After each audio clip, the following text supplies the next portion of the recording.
ওকে আমি অ্যাসেস করলাম। অ্যাসেস করার পরে আমার ডায়াগনোসিস হলো ডিএমডি, কনজেনিটাল ডিএমডি বা ডুচেনি মাসকুলার ডিস্ট্রফি। ওর যে সমস্যাটা সেটা হচ্ছে ফার্স্ট প্রবলেম, ও টোয়ের উপরে হাঁটতেছে। সারাউন্ডিং নিয়ের যে মাসেলসগুলো আছে, কোয়ার্স, হ্যামস্ট্রিং এবং অ্যাডাক্টর কম্পার্টমেন্টের মাসেলস, এগুলো অনেক বেশি দুর্বল হচ্ছে। সার্ভিস রিসিভার্স বান্ধব আসলে ট্রিটমেন্ট হওয়া দরকার বাংলাদেশে।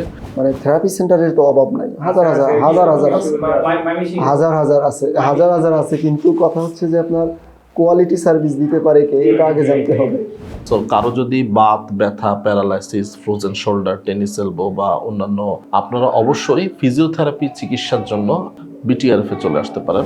বেসিক্যালি আমার রুমে যখন ও ঢুকছে তখনই আমি এটা আইডেন্টিফাই করেছি, কারণ এটা আসলে এক্সপিরিয়েন্সের ব্যাপার এবং পেশেন্ট হ্যান্ডেলিংয়ের ব্যাপার। তো এই এএফও যেটা আমরা বলি আর কি সংক্ষেপে, এএফওটা কি ফিজিওথেরাপির পরে দিতে হবে নাকি কখন দিতে হবে, মানে এটার ধাপগুলো কি কি? হাঁটাটা আপনারা দেখছেন, 15টা সেশন ফিজিওথেরাপি করার পরে আমরা আবার ওর হাঁটা দেখাবো। আচ্ছা, যে বিষয়টা আমাদের এখানে যেই শিশুটি আজকে এসেছে, ওর বয়স 10 বছর। ও আজকে আমাদের এখানে ফিজিওথেরাপিস্টের মাধ্যমে, একজন ফিজিওথেরাপি বিশেষজ্ঞ, তিনি একটি ডায়াগনোসিস করেছেন। তো আমরা এই শিশুটির আসলে কি সমস্যা এবং কিভাবে উনি ডায়াগনোসিস করলেন, এটার প্রগনোসিস কি এবং এটার ট্রিটমেন্ট কি, উনি কি প্ল্যান করেছেন, সেই বিষয়টা সম্পর্কে একটু জানবো। আমাদের সাথে আছেন ডক্টর মাইনুল ইসলাম সোহাগ। আসসালামু আলাইকুম, আমি Mainul Islam, physiotherapist, Bangladesh therapy and rehabilitation ফাউন্ডেশনে কনসালটেন্ট ফিজিওথেরাপিস্ট হিসাবে কাজ করছি। আমরা আজকে মাসুমকে দেখলাম। ওর যেটা সমস্যা, এটা কনজেনিটাল ডুচেনি মাসকুলার ডিস্ট্রফি, এ রোগটাকে বলে। ওকে আমি অ্যাসেস করলাম। অ্যাসেস করার পরে আমার ডায়াগনোসিস হলো ডিএমডি, কনজেনিটাল ডিএমডি বা ডুচেনি মাসকুলার ডিস্ট্রফি। ওর যে সমস্যাটা সেটা হচ্ছে ফার্স্ট প্রবলেম, ও টোয়ের উপরে হাঁটতেছে, কারণ ওর কাপ মাসেল এবং টেন্ডো অ্যাকিয়ালিস অনেক বেশি টাইট আছে। দ্যাটস ওয়াই হচ্ছে সোল অফ দ্য ফুটে হাঁটতে পারতেছে না এবং টোটালি হচ্ছে ইমব্যালেন্স অবস্থায় হাঁটতেছে। এটা একটা। আরেকটা হচ্ছে যে ওর সারাউন্ডিং নিয়ের যে মাসেলসগুলো আছে, কোয়ার্স, হ্যামস্ট্রিং এবং অ্যাডাক্টর কম্পার্টমেন্টের মাসেলস, এগুলো অনেক বেশি দুর্বল হচ্ছে, ডে বাই ডে আরও বেশি দুর্বল হচ্ছে। দ্যাটস ওয়াই ও বোথ নিতে কোনো ব্যালেন্স এবং সাপোর্ট পাচ্ছে না। এবং ও যখন স্কোয়াড পজিশনে যাচ্ছে বা যখন ও বসা থেকে দাঁড়ানোর অনেক চেষ্টা করতেছে, তখন ওকে ম্যাক্সিমাম একটা সাপোর্ট দেওয়া লাগতেছে। এখানে আমরা ওকে prognosis is not so good, not so good এভাবেই আমরা জানি। তবে হচ্ছে কন্ডিশনটাকে মেনটেন করা এবং এর থেকে যেন ফার্দার কোনো ড্যামেজ না হয়, এই দুইটা বিষয়। এবং আর একটা হচ্ছে ও এখন যেসব সিমটম, যেমন হচ্ছে টোয়ের উপরে হাঁটতেছে এবং বসা থেকে উঠে দাঁড়াতে পারতেছে না, এটা নিয়ে আমরা ফিজিওথেরাপিতে স্ট্রেংথ ট্রেনিং এবং স্ট্রেচিং এক্সারসাইজ করব, যার এটা করলে এবং আমরা একটা ভালো রেজাল্ট পাবো। এবং ওর টোয়ের উপরে যে হাঁটা, এটা নর্মাল ফ্ল্যাট ফিটে ও হাঁটতে পারবে এবং বসা থেকে ও দাঁড়াতে পারবে। স্যার, আপনার কাছে প্রশ্ন হলো যে ওর অ্যাঙ্কেল ফুট অর্থোটিস ব্যবহার করার কথা বলছিলেন। তো এই এএফও যেটা আমরা বলি আর কি সংক্ষেপে, এএফওটা কি ফিজিওথেরাপির পরে দিতে হবে নাকি কখন দিতে হবে, মানে এটার ধাপগুলো কি কি, এটা সেভাবে হইতে প্রশ্ন। এখন ওর স্টিফনেসটা অনেক বেশি আছে এবং আমি যদি গনিওমিটারে মেজারমেন্ট করেছি, সেখানে আমি দেখতে পাচ্ছি যে ওর অলরেডি প্লান্টার ফ্লেকশন আছে 25 ডিগ্রি। এটাকে আমি ফিজিওথেরাপি করে আগে এটাকে আমাকে 15 ডিগ্রি রিডিউস করে, মানে 10 ডিগ্রিতে নিয়ে আসতে হবে, দেন হচ্ছে আমি ওকে এএফও দিই।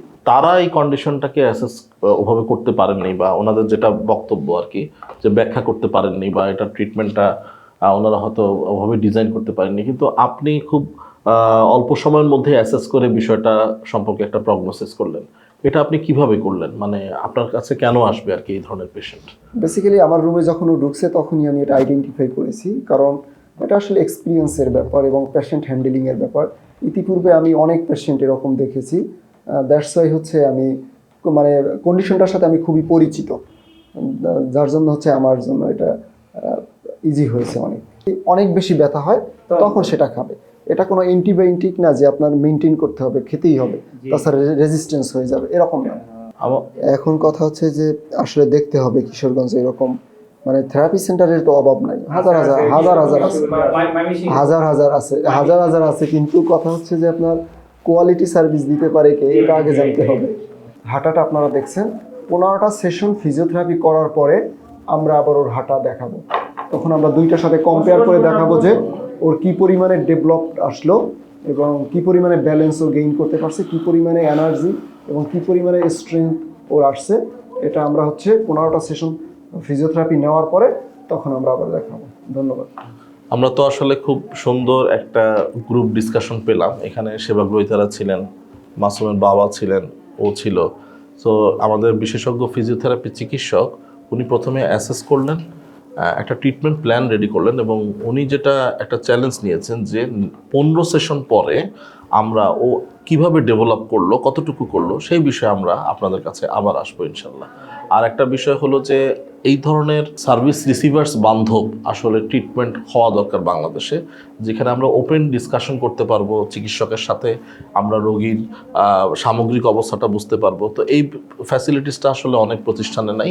এটা আমাদের বাংলাদেশ থেরাপি অ্যান্ড রিহ্যাবিলিটেশন ফাউন্ডেশনে আপনারা পেয়ে যাবেন। সো কারো যদি বাত ব্যথা, paralysis, frozen shoulder, tennis elbow বা অন্যান্য যেই নিউরো সমস্যা বা মাসকুলো স্কেলেটাল যে সমস্যাগুলোর জন্য আপনারা ঠিকমতো হাঁটতে পারছেন না বা বিভিন্ন ব্যথা বেদনার মধ্যে দিয়ে আছেন, আপনারা অবশ্যই ফিজিওথেরাপি চিকিৎসার জন্য অ্যাসেসমেন্ট এবং ট্রিটমেন্টের জন্য বিটিআরএফে চলে আসতে পারেন। আপনাদের সবাই সুস্থ থাকবেন, ভালো থাকবেন, এই প্রত্যাশা রেখে শেষ করছি।